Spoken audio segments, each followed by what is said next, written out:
Yung when you already have a loop, you try to complete the loop.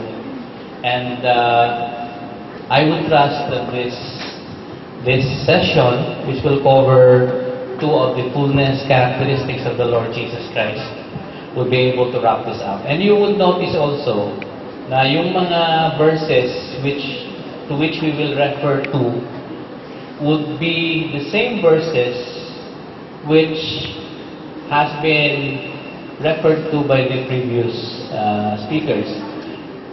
Isa po yung indication na tayo po hindi gumagawa ng doktrina tapos we revolve around a verse.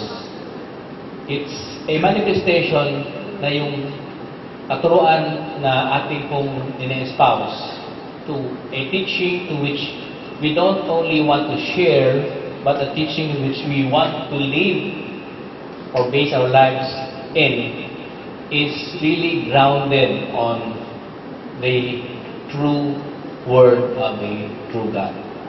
So, ang aking pong topic is on perfect man, all in all. So, na-discuss na natin yung the first five, which is Almighty, Lord, God, the Son, incarnate, and then we will tackle perfect man, tsaka yung all in all. And as I said, we will try to wrap this up. And wag kayong mag-alala, hindi po ako yung 1 minute per slide. Sandali lang po yun. Sa perfect man, we will talk about the manhood, the Lord Jesus Christ, na natakal na rin ni Sister Joy, no? Quite very comprehensively. And then, perfect man, hindi lang, not just man, pero a man of perfection. And why does he have to be? Why does it have to be a perfect attribute? And the next question, which is also related to yung being the incarnate Son of God, is how can one man be perfect? Considering that he will be transposed into the world which is full of corruption and laden with sin. So, the Lord Jesus walked the earth. At yan ay wala pong maka-deny po nun. Kasama na po dun yung mga kalaban ng Panginoon. Kasi ngayon sa mundo, hindi ko lang ma-pronounce yung pangalan niya eh. Yung presidente ng Iran, Ahmadinejad, I don't know. And I don't have any interest in mentioning his name. Pero ang sabi niya, isa yun sa mga nag-espouse ng lies eh. Hindi daw nangyari yung Holocaust eh. Yung 6 million Jews pinatay during the Nazi occupation of Eastern Europe. Hindi daw pinatay yung mga Hudyo. The same thing na merong mga kano na nagsasabi ngayon na hindi naman totoo yung lunar landings.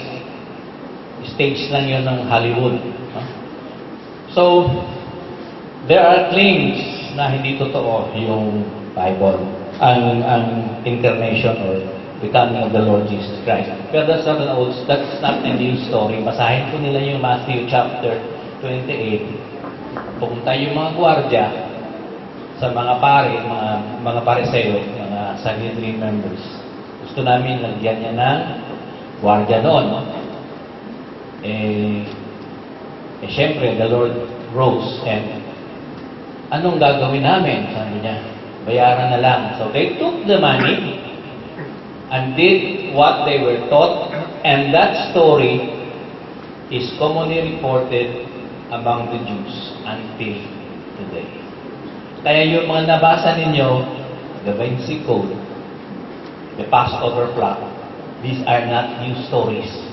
These are old stories, and these are old stories na kahit sa Bible nakalagay na merong taong gagawa at gagawa ng kwento ng Panginoong Hesus ay hindi nabuhay maguli.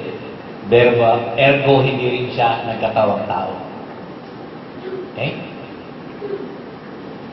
So, Jesus grew up from the babe in the manger He increased in wisdom and stature.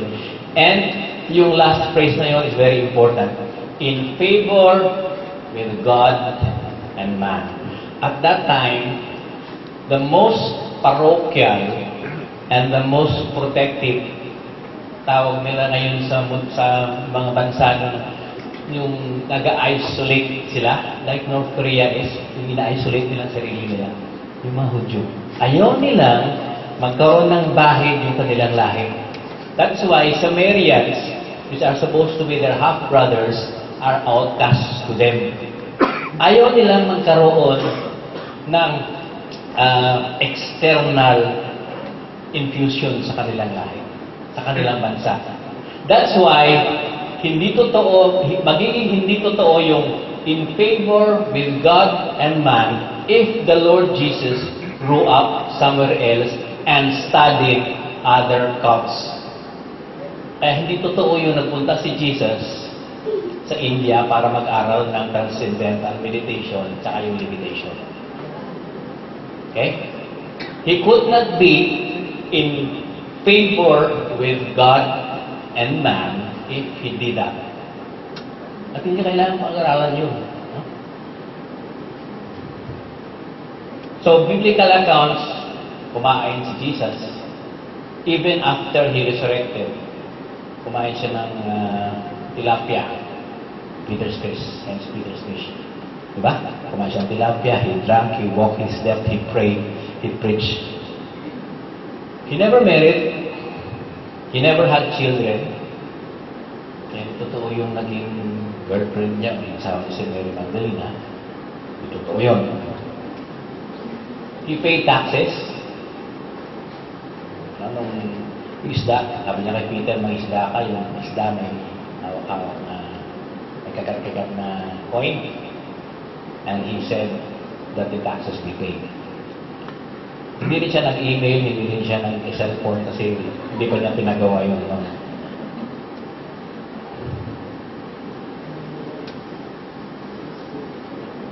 Grew up, and then may isa atang page na nawala.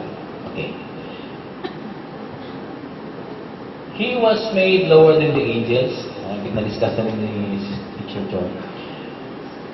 Partakers, no? For as much as the children are partakers of flesh and blood, he also himself likewise took part in the same. That through the death he might destroy. Verily he took on him the nature of angels. Pwedeng anghel yung kanyang kunin na form. And there are theophanies or appearances of God in the Old Testament wherein God or the Lord Jesus revealed to His servants Himself as an angel. No? Nakipagbuno siya kay Jacob. Hindi yung WWF, no? Yung ibang nanood ng wrestling na tumitilapon pa. Hindi rin siya naging boxer, naging wrestler siya. But He took on Him the seed of Abraham. Ibig sabihin, manhood, humanity. And He Himself suffered being tempted. Kaya huwag kayong mga girls, mga sisters, pag meron kayong boyfriend at sabi, natukso ko siya. Palay na yung lumalapit sa manok eh. Unang-una, hindi kayo palay. Girls are not palay. Lalaki, hindi kayo mga manok. At kahit manok man kayo o palay, hindi pa rin matutupa yung palay na yung kung dito mukha ang manok. People will be tempted. But you will have to decide whether to go into temptation or not. And the Lord Jesus Christ Himself had Himself subjected to temptation. Okay? So tao siya. Totoong tao siya. There was also one other thing He did not do, which is very important. He sinned not. Hindi siya nagkasala. He who knew no sin. Ang new rito is the same application ng word na ng no sin, tulad ng application doon sa Garden of Eden. Alam mo, pero you do not really experience it until you do it. That's knowing sin. Hindi yung kilala mo lang si Cardinal Sin na namayapa na ng matagal. Pero experiencing sin and you be able to do it yourself. So, na-experience yun. So, the Lord Jesus Christ did not know sin. He was in the world. Of course, the world received him not. He came into his own. The last verses na yan, take note of that because we will emphasize that later on. Okay, the manhood of the Lord Jesus Christ is perfect. But he was also living in a corrupt, sin-laden world. So how could that be? He came into a corrupt, sinful world. This world na pinuntahan ng Panginoon, corrupted because of one man. Hindi po ako yun. Hindi po kayo dun. Lolo po natin lahat. By one man, sin entered into the world. Kasama dun sa pagpasok ng kasalanan, kamatayan. The man that sins shall die. Taong nagkakasala or nagkasala ay mamamatay. Ezekiel yan, no? And death by sin, and so death passed upon all men. And sisters, whether you call us chauvinist or not, kasama kayo rito. All men, all of humanity, for all have sinned and fallen short of the glory of God. No one is righteous, no, not one. So dito sa mundong ito, pag dito ka galing, hindi ka exempted.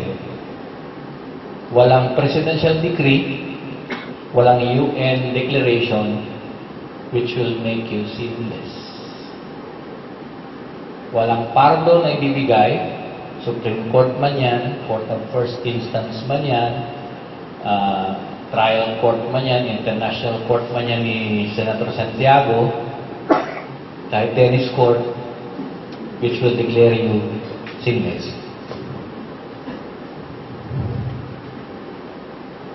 Ito yung kinuha ko lang yan para illustrate yung the creation of man. Hindi naman totoo yan, pero this is one of the more popular paintings sa Sistine Chapel, Michelangelo.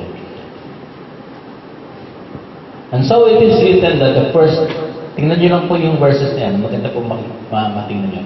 The first, ang tawag po is, the first man, Adam, was made a living soul. And the last Adam was made a quickening spirit. Look at the two comparisons, no, of the order of being. The order of being, not of creation, but the order of being. First man, Adam. Of course, yan yun. The last Adam. So wala nang sunod pa ng Adam. There was the last Adam which was made a quickening spirit. Yung made dito, hindi ibig sabihin ay ginawa. No? Pag sinabi mong yung isang tao is successful, you call, you made it, man. Diba? That guy made it. Hindi niya ginawa yun. He attained it. Or it was decreed unto him. He was made. Quickening spirit. The first was not spiritual. That means it's natural. And afterward, the last Adam was spiritual. The first man is of the earth, therefore earthy. The second man is the Lord from heaven. isa sa mga in-emphasize natin sa All for Jesus yung the use of the word THE. THE, definite article. It's a word which would specify a person. It could also be an article which would point out at a specific person or a title. Pero ang ibig lang sabihin ng THE, the, or the, siya lang yun. Definite article. Ang translation dun sa ginagamit ni Reverend Medina no, siyang tanging Panginoon ang galing sa langit.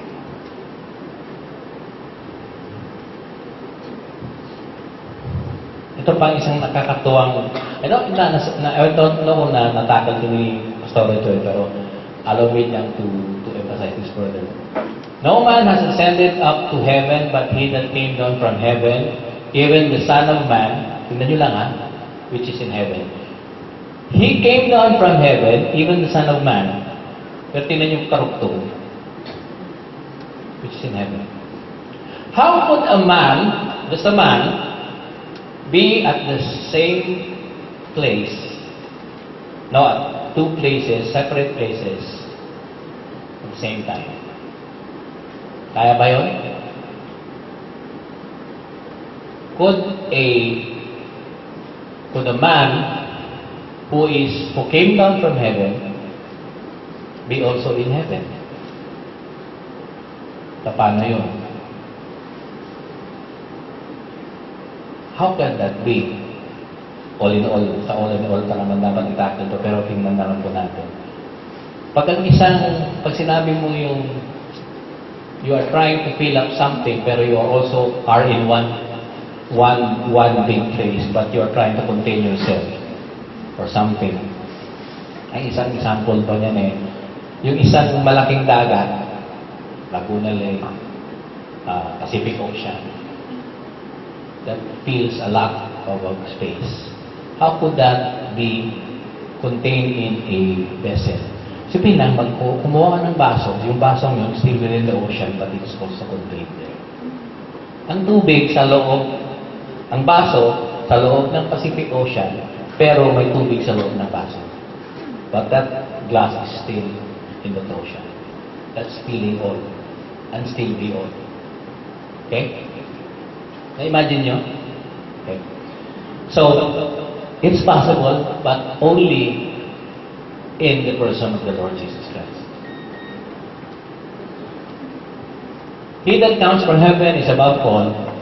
So, pinakamataas sa lahat. Earth is earthy. He that comes from heaven is above all. Manhood. Being a perfect man. Ito, alam niyo yung illustration to, yung kumukuha ng biology, anatomy, alam niyo to. This is the fertilization of an egg cell. Ang daming mga sperm cells, sabi ni Red kanina, billions. Hindi po ako nurse, misis ko lang po nurse. Si Pastora Carms nurse din yan. Pero alam ko, yung XY chromosome, di ba?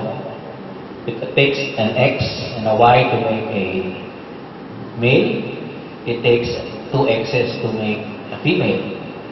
Walang Z, kaya walang bakla.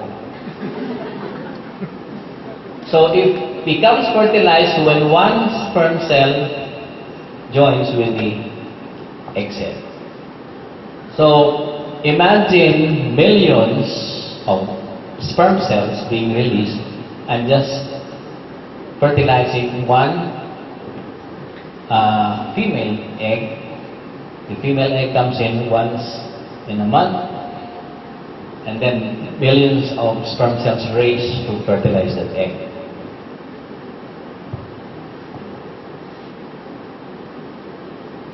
The Lord Jesus Christ was sent into the world and took the form of a human being.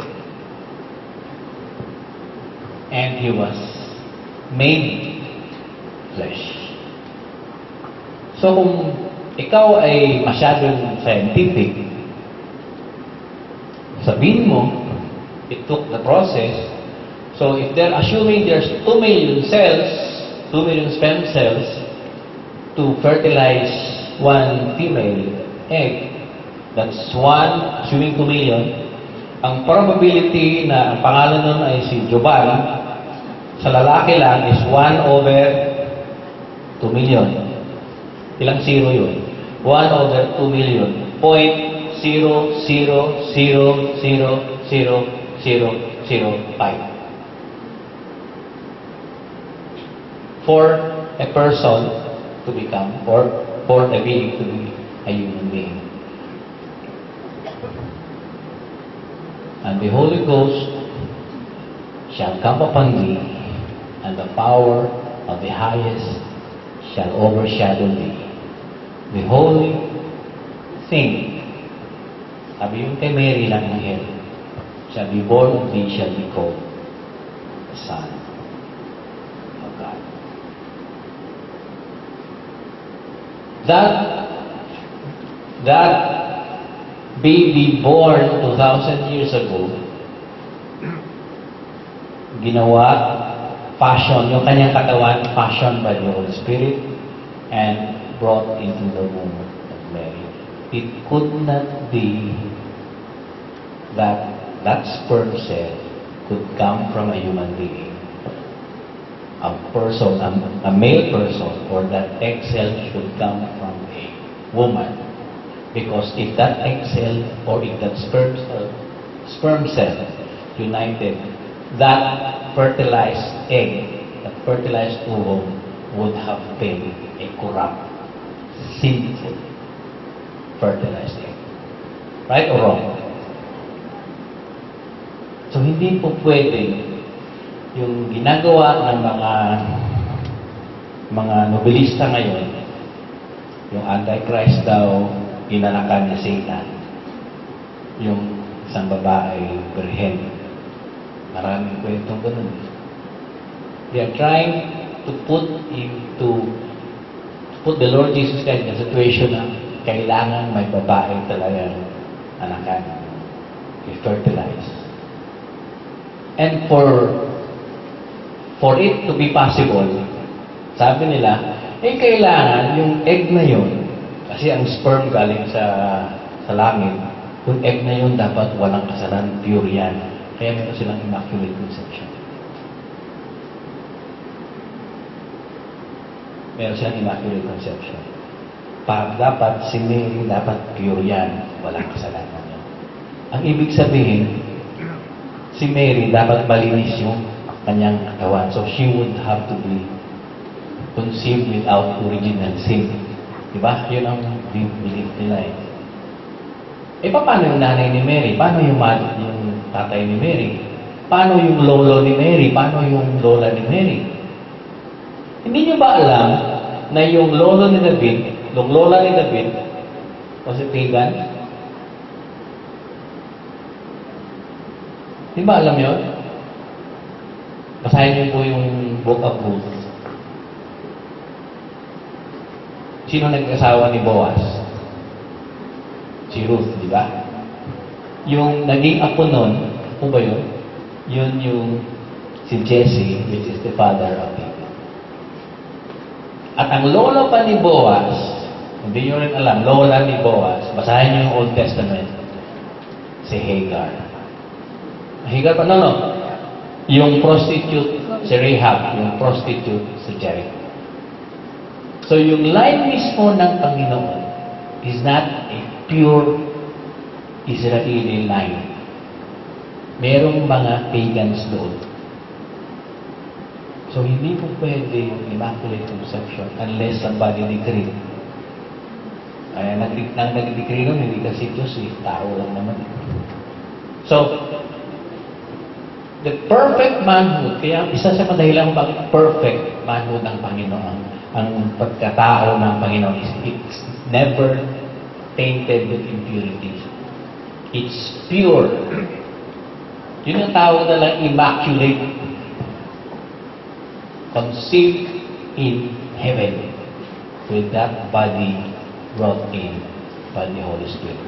So si Blessed Mary and I don't mind calling her blessed, at blessed naman siya ng Panginoon, was a conduit of the body of the Lord Jesus Christ. The body which is pure, which is sinless, which is perfect. And that body, and the Lord Jesus came here as a perfect man for our sanctification, redemption, and reconciliation. Reconciling the world unto Himself. We did not read the slides. At kasama doon yung adoption. Hindi tayo anak ng Diyos. Tayo lang. We don't deserve it. We are not worth it. Our righteousness is as filthy as rags, sabi ni Prophet Isaiah. But the sanctification, the redemption, and the reconciliation work done by the Lord Jesus in our lives makes us now rightful, blissfully, thankfully, mercifully adopted sons of God. Brothers and sisters, talagang sons of God yun. Huwag kayong magagalit. Hindi po children of God yun. Sons of God because when we are in heaven, we shall be called as angels. And again, maaring language yon, pero ang ginagamit na gender or pronoun sa mga angels here, masculine, he, hindi she. Again, hindi kami chauvinista. Yun lang yun eh.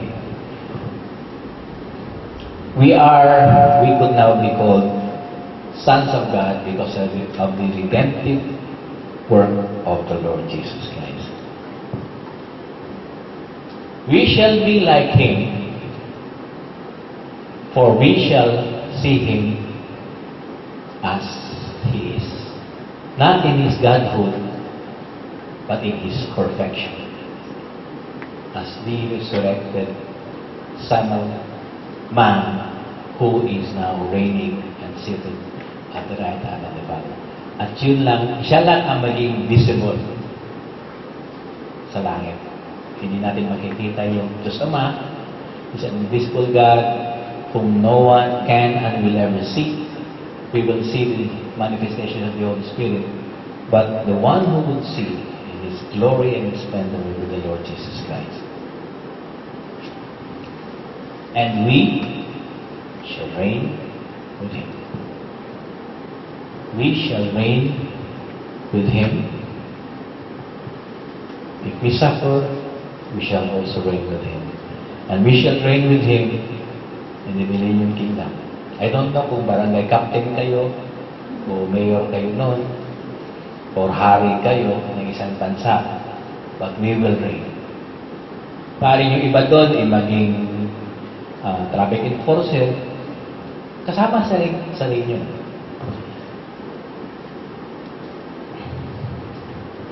The manhood of Jesus was willed and purposed by the Father, realized, manifested by the Holy Spirit, and with the body prepared.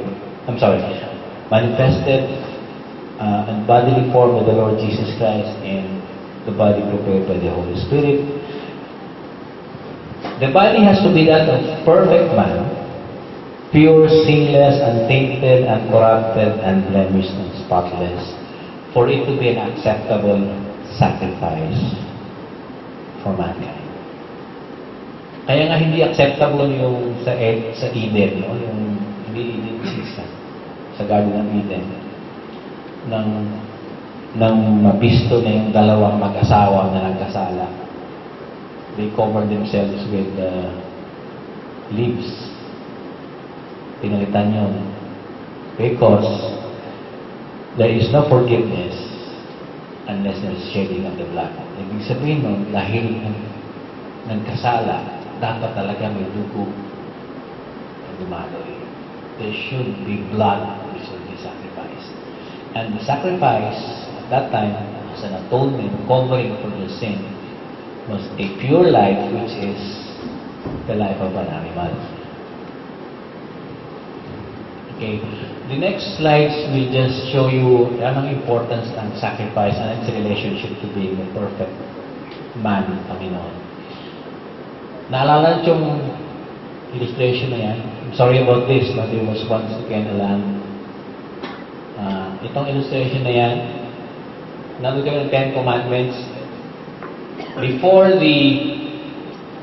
the Jews were allowed by Pharaoh to be free and leave the empire of Egypt, the last plague, pinakahuling salot na binigay sa kanila was the death of the firstborn. Pero yung parang firstborn ng Israelites, malibre, they have to sacrifice a life, an innocent life. Lamb. At ang turo sa kanila, ang instruction sa kanila is, yung inyong mga jams, yung mga doorpost ninyo, nagyan nyo ng dugo ng pinatay nyong Passover lamb. That's why they call it a Passover lamb. And the slayer will pass over your house. Kaya, Passover ang tawag. Pag tinignan mo yan, pag kinet mo yan, yung tugong yan, saka ito, anong, yan, cross ang figure. It's an illustration, a demonstration of God's mercy at the time sa kanila. The precious blood of Christ as of a lamb, tingnan yung word, without blemish, walang mancha,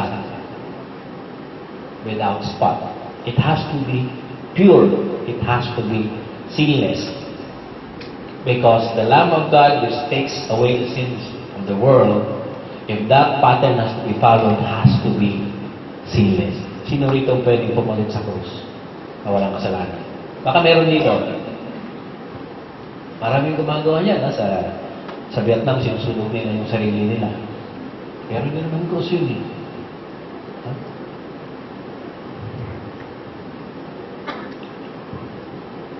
So, the blood of the Old and the New Testament. The First Testament was dedicated without blood. Yung first covenant between Abraham and between God, dapat may dugo ginawa, may sacrifice ang ginawa. Ito sa Hebrews chapter 9, if you really want to understand this, basahin yung Hebrews, maganda yun, no? Although we will discuss that in the next two slides. Palaging may dugo. Kaya huwag kayong magtaka kung kayo mapunta sa Africa later on kung bakit mayroong sacrifice. At huwag rin kayong magtaka kung bakit sa Pilipinas, kahit nagpagawa ka ng bahay, daw may padugo. Diba? At huwag yung sabihin sa Kristiyano lang nangyari yan. Meron kami pinagawang tulay sa Mindanao. Hindi matayo-tayo kasi palaging nasisira pag may baha. So tumawag sila ng akala ko albularyo ng aking Kristiyano. Nalaman ko na lang, ang Muslim pala meron ng albularyo. Meron ng ermitanyo. Ang pinagawa niya, 13 puting manok. Katayin niyo para matuloy yung tulay na yun. So, the practice of sacrifice has been on for generations. Hindi lang sa Pilipinas. It has been there because it has been practiced ever since Adam na mayroong sacrifice. Meron lang ng sakripisyo na tama, mayroong sakripisyo na mali, sakripisyo mali dahil hindi tama yung Diyos na binibigyan ng handog o mali yung paghahandog tulad ni Cain, di ba? So, sacrifice has been there and it has been taught to our forefathers. Along the way, nagkaletse-letse, may dagdag, may bawas. Hindi leksyon. Knowledge has changed the practice has been thwarted, distorted. Ito yung the temple of the desert. Tingnan nyo lang ito, no? Ito yung the Ark of the Covenant sa desert. We will have an illustration much more clearer siguro. Ito yung, dito na sakripisyo yung mga Israelita nun. So, 10 lang yan, goat's hair, the altar of the burnt offering. Dito nila sinusunog yung sacrifice, yung lamb. It has to be pure, it has to be male, it has to be without blemish. Dito sila maghuhugas, saka sila papasok sa holy place, at doon sa holy place, meron pang holy holies.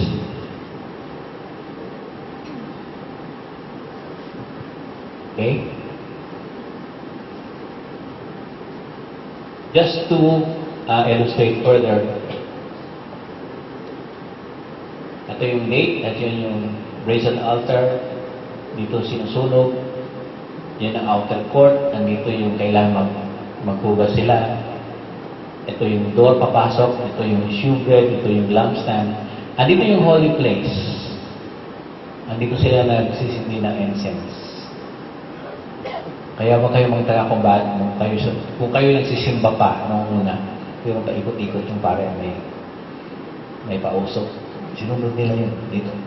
And then they have this Ark of the Veil. If you would remember, nung pinako ang Panginoon sa krus, the veil was torn. That veil symbolized the curtain or the barrier between God and man. Hindi ka pwedeng mag-cross over into that veil because as human beings, you could not enter the most holy place because you are filthy. As a human being, madumi ka. Hindi ka pwedeng pumasok. In fact, ang ritual ng Jews dyan is that itong once a year, may pumapasok na holy, na high priest, pinakamataas na sacerdote, appointed for that year. Siya lang ang pwedeng pumasok dyan sa area niya. At hawak niyang incense. At ang kanyang robe, mayroong mga maliliit na bells. Maliliit na kampana. Maliliit lang yun. May kalingking habang naglalakad siya. Pag yan ay tumigil ng kalingking, ng sound, patay siya. The sacrifice was not acceptable. Kaya may tali siya nun eh. Hihilahin na yung bangkay niya. That is the holy of holies. Yun ang pinasok ni Jesus nang siya ay sinacrifice. This replica or this symbol is what the Lord did after His death when His sacrifice was done once and for all. Okay? Atonement, entrance, holiness, prayer, access, fellowship, eternal life.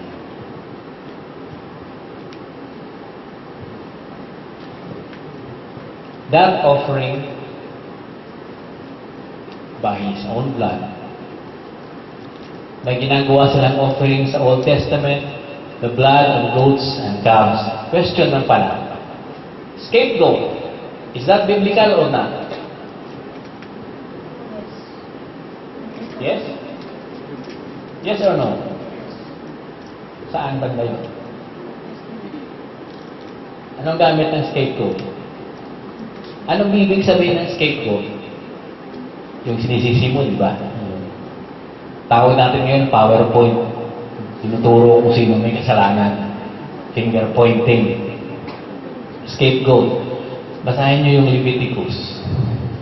Sa sacrifice ng mga Hudyo noon, gagawin nila, papatungan nila ng kamay ng mga priests sa leaders yung isang kambing. Lahat ng kasalanan hindi nila alam, papatong nila doon sa kambing na yon. At papakawalan nila sa wilderness yun ang scapegoat. Yung hindi namin alam na kasalanan o may kasalanan yung bansa namin, papatong namin dito, pakawalan. Yun ang scapegoat. Tingnan nyo sa tingnan nyo sa Bible nyo. The first 5 books. Scapegoat. Yung kaya pati ang kambing, ginagawa rin ng sakripisyo. So the blood of the goats could not obtain redemption for us. They were just panakip lang, atonement lang. But the blood of Christ, who through the eternal Spirit offered Himself without spot to God, purged our conscience from dead works, and we should now be serving a living God. Kaya isang katuruan po natin sa crucifixion, nasabi ni Jesus na, my God, why have thou forsaken me? Ang sabi ng mga ibang natuturo niyan, God the Father yung nag-forsake sa Kanya. Pero pagod tumalikod yung Diyos Ama sa Anak, paano makatalikod yung Spirit, no? Infinite, makatalikod, hindi po pwede. Pero, that's a literal,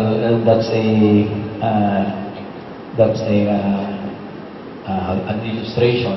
Pero tingnan nyo to. Wait, wala. Postpone. Kaya yung update na yun. Tingnan nyo itong verse na to. How much more shall the blood of Christ, through the eternal Spirit, nag-offer, channel ng offering, offered Himself without spot to God. Paano makatalikod yung Ama niya eh? Dapat silang tatlo andun to have the sacrifice completed. The sacrifice, the Lamb sacrificing Himself, the Spirit making that offering, and the Father who is to receive it. So mali yung, my God, why hast thou forsaken me? Na ang Diyos Ama daw. Ang my God doon na sinasabi is the Godhood of the Lord Jesus Christ, because the Lord would not have died physically if the divine being is still in His humanity. Kasi walang kasalanan yun. And a pure life could not suffer and will not suffer death. Kaya perfect man si Jesus. Perfect manhood. For Him to be able to purchase with His blood salvation of the world. Some gentle reminders. Hindi na natin ipukpukin yung being perfect manhood. Gentle reminders na po sa ating lahat. You were bought with a price. Hindi ka sale. Hindi ka rin binili na may bargain. You were bought with a very expensive, very dear price. Kaya never put yourself down and never ever consider yourself unworthy of the world. For what will it suffer a man if he gains the whole world and loses his own soul? And kakamal. Ganyan ka-expensive. You are very precious. Kailangan pang ang sakripisyo mo galing sa langit. Hindi galing sa lupa, mga ginto, or diamante. You are worth more than the mines in the Philippines or in the world. Hindi naman niya kailangan gawin yun eh. In fact, hindi lang tayo mahal ng Panginoon eh. Mas madali na gumawa ng panibagong creature na mas mabait, mas mabuti ang nature kaysa sa tao na hindi napasaway, matigas ulo. So He chose to save you. Kasama ako ba? Ano kayo lang? It was a humiliating, painful, very lonely sacrifice, yet He did it for you and me. That's the perfect manhood of the Lord Jesus Christ. Okay? Questions? Diretso tayo sa all in all. Ito, wrapping up na ito. Paging all in all, in the eternal covenant, in the world, the eminence of Jesus, Ito yung seal ng ating Top J Church. Holy Spirit, Father, Son. Itong word na to, itong symbol na yan is what we use to symbolize infinity. Pag pumunta kayo sa internet at yung kumukuha ng mathematics sa inyo, you will notice the infinity is yung 8 na nakahiga. Na? But it's a symbol because infinity as being symbolized by mathematical people or the mathematics or the logic world. 8 nga. Paano maging infinite yun? Kasi sarado. Dapat bukas. Kaya nga yung symbolism natin is may arrow because it's not. It's without limit. It's without boundaries. So God the Father has delivered, committed, entrusted everything to the Lord Jesus Christ. Yan yung verses, hindi ako natin kailangan sigurong banggitin lahat yan. And the fullness of God dwells in Him bodily. All the God-given provisions are through the Lord Jesus Christ. So, ibig lang sabihin, God the Father has committed or has given His all to Jesus. Ang Father, short, is all for Jesus. Paano naman ang Holy Spirit? The Holy Spirit glorifies no one else but the Son. The Son has been anointed without measure by the Holy Spirit. Ang sabi nga ng Jesus sa kanyang mga alagad noon sa John is, itong Holy Spirit, the Comforter who will come, will guide you into all truth. He will always speak of me or of what He hears from me. Kulang sabihin ng Holy Spirit. It's all about Jesus. And sabi sa Hebrews, if you hear His voice, now today, if you hear His voice, hindi sabi ng Holy Spirit yan, if you hear my voice. Kaya pag mayroon kayong kaibigan, yan ang sabi ko, nagsalita sa akin ng Holy Spirit, i-correct nyo na, hindi ang Holy Spirit nagsalita sa iyo. Si Jesus yun. So in another short sentence, ang Holy Spirit, all for Jesus.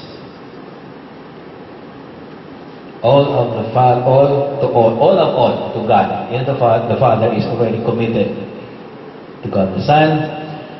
Lahat naman sa Holy Spirit committed na rin and is given by the Spirit to God the Son. At ito yung paborito nating verse. For of Him and through Him and to Him are all things.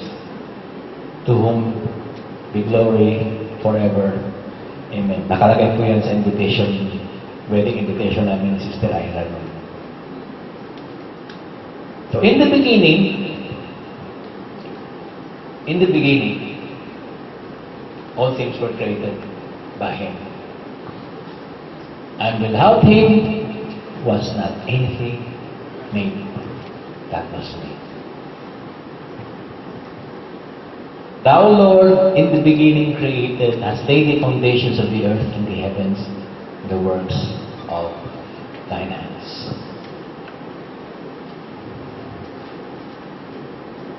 He is the image of invisible God. Diretsoin ko na lang, baka mabusa tayong oras.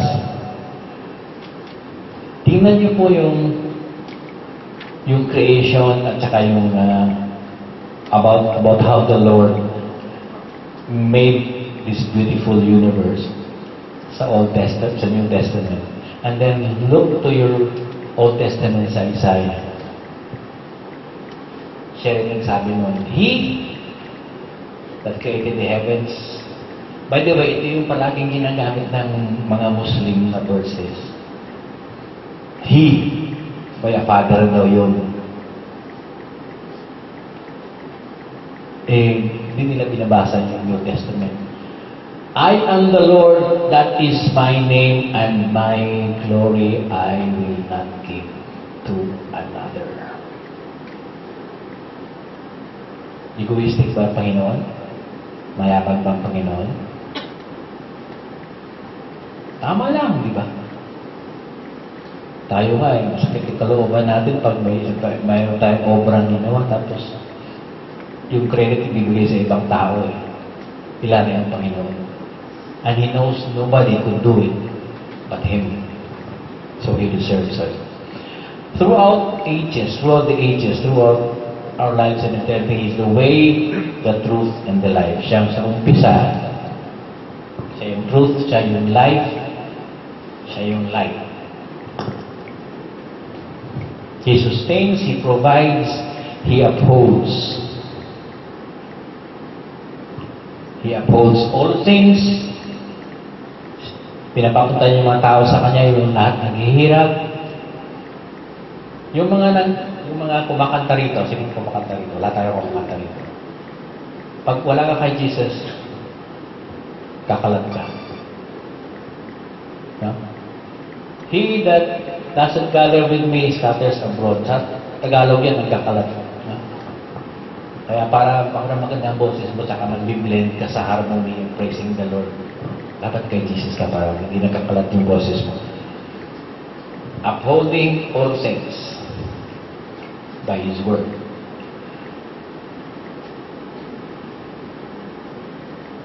And He is before all things.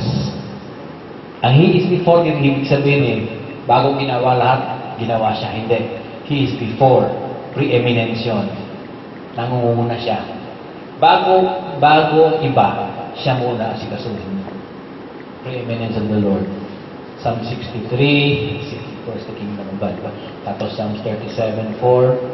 Alam niyo ito, di ba? Alam niyo ito, di ba? Tapos yung Psalm 37:25. Ito ang ginagamit ng mga oneness para humingi ng ano. Ito ginagamit natin against, di ba?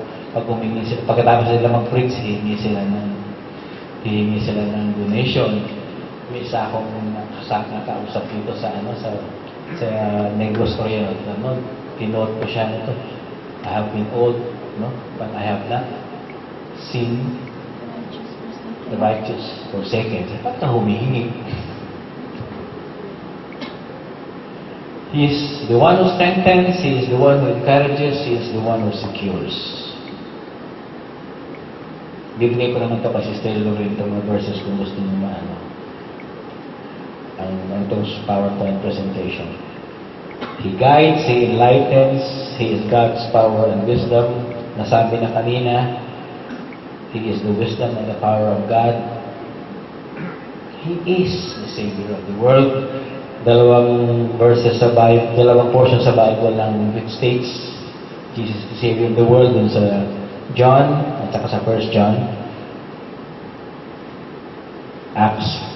And then He is the only rock, He is the only salvation.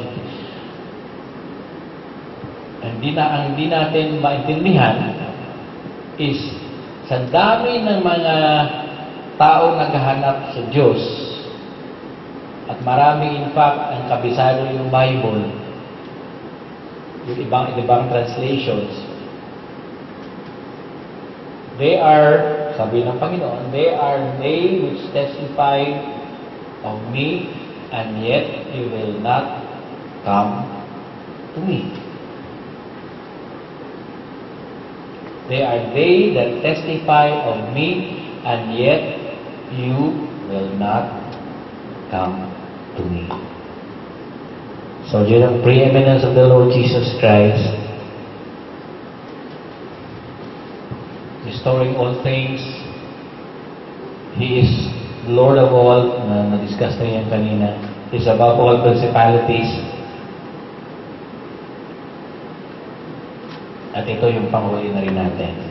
He is the first, He is the last, He is the Alpha, He is the Omega, He is the beginning, He is the end. Siya yung judge. All judgment has been given to Him. He will preside in the highest court and all of reality to judge the living and the dead in the white throne judgment. And this judge will and can never be impeached by whatever senate in the world. Walang pwede mag-impeach ito sa judge natin to. magbigay pa lang sila ng impeachment complaint, baka mabura sila sa mundo.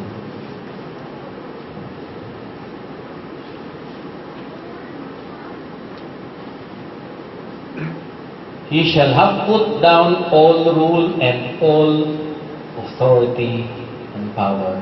And when all things shall be subdued unto him, then shall the Son also himself be subject unto him, and put all things under him, that God may be all in all. By the way, itong verse na to, ginagamit to ng iba para, ay, si Jesus afterwards, maging under pa rin sa Father pala. Teka, heir pa rin ng Panginoon. So, siya pa rin mamamahala sa lahat.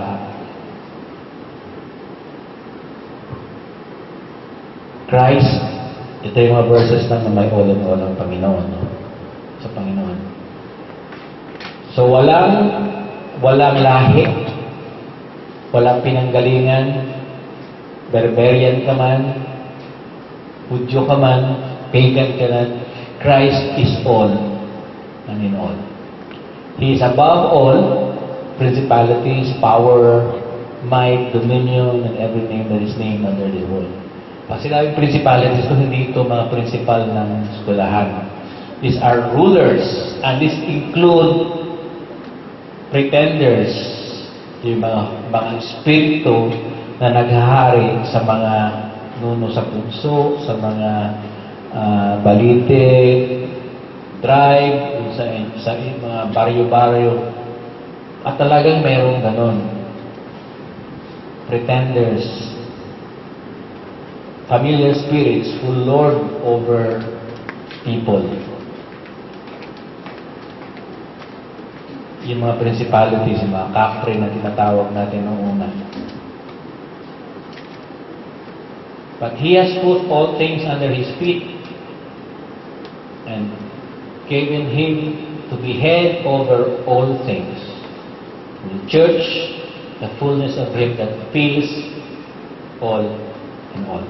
Sinabi mo, He fills all and all, but He Himself could become part of that all. He is part of that all, being in a sea and big in a glass.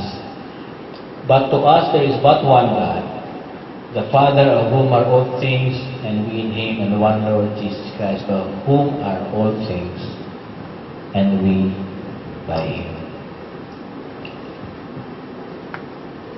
One way of saying it very beautifully is sinabi ni Paul sa mga Athenians. For in Him we live, we move, and have our being.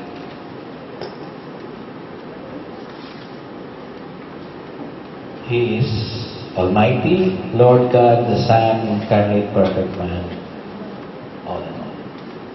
For from Him, through Him, and for Him are all things. Put it simply, kay Jesus wala ka nang hahanapin pa.